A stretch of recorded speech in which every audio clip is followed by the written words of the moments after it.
This is BBC One in the North East and Cumbria. Now the BBC News with Nina Warhurst and Carol Malia at 1 o'clock. Today at 1, the Prime Minister says his top team is united. On the day of rumours of a potential leadership bid from within his own cabinet, this lunchtime, Sir Keir Starmer responded to claims from the opposition of a toxic culture in Downing Street. I've never authorised attacks on cabinet members. I appointed them to their post because they're the best people to carry out their jobs.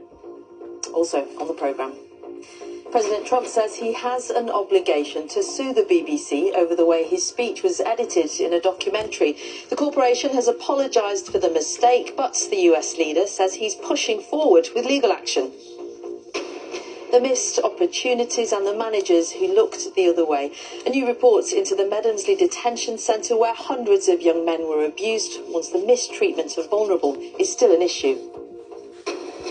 Thousands of NHS staff redundancies in England will go ahead after the Treasury agrees a deal. The government says £1 billion will be saved by reducing office roles. And could there be a smoother road ahead for learner drivers? The government will limit third parties reselling test slots in a bid to clear the backlog.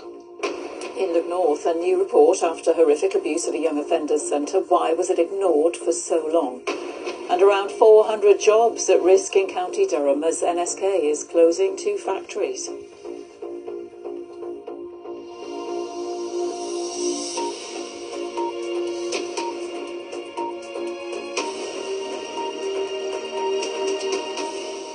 Good afternoon, welcome to the BBC News at 1. The Prime Minister has described attacks on members of his cabinet as completely unacceptable, following reports of internal threats to his leadership.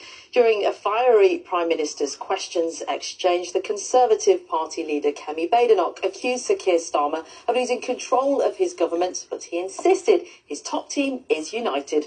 Our political correspondent Nick Eardley has this report. Are cabinet ministers eyeing up Sir Keir